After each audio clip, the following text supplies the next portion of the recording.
My name is Justine. I'm 19. I go to MSU Denver, and I'm majoring in exercise science. Hopefully, I want to be an athletic trainer for like a hockey team, like the Avs. It's my dream. That's my goal.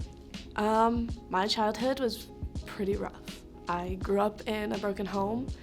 My parents got a divorce when I was 9.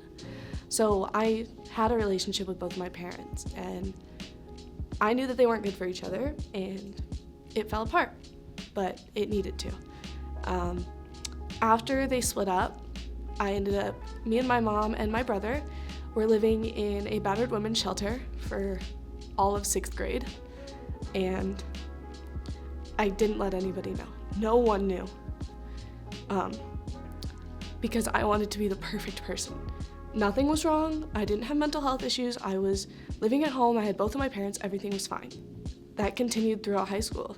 I was always busy. I don't have free time. I didn't have free time then because it kept me busy and it kept me not thinking about my hardships.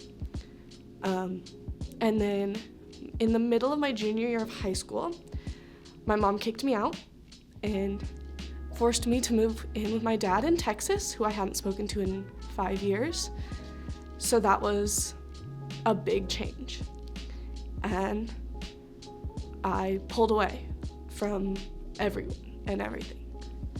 My mental health got worse, my physical health got worse, and I didn't have friends my senior year of high school. I graduated, came straight back to Colorado, lived with my best friend, my grandma, and my grandpa, and I've been getting better, but it took a while.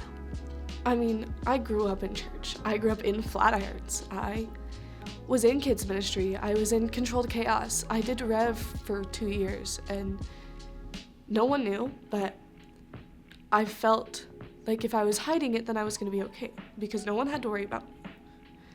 So I kept busy. If I sat there and I didn't do anything, then the floods of doubt and self-hatred and body dysmorphia and all of that stuff came flooding in. So if I never allowed myself to be still, then it wouldn't come. Like if I was talking to a little me, those feelings are valid and they're understandable, but you can't force them and you can't hide them away. You have to talk about it, or else you're just gonna get worse. In June of 2022, I lost my job, and my best friend and teammate Morgan, she was the manager at my new workplace, Ninja Nation, and through her, I met all these amazing Christians, and not even just Christians, people, and they brought me back to church. I didn't go to church for 2 years, and they brought me back, and I was following Flatirons' Instagram page, and I found this place called District, and it was the launch week, and I was like, okay, what's the worst that could happen? Like, I have a terrible time? Okay. So I show up to District, I bring a bunch of friends with me because I didn't want to go alone, and I've been every single week. I haven't missed a week because that's my home now. And in this past winter, I got baptized, and ever since then, I just know that this is where I'm supposed to be. When I was younger, I never felt comfortable talking about God outside of church, but now I talk about him every day. Like, I feel compelled to not only talk to my friends who are believers and followers, but to the people in my life who are afraid and unknowing, and to see that they are wanting to listen and wanting to learn. So I feel like one of my friends told me, you don't have to be the flashlight. Just hold the flashlight so that everyone else can see.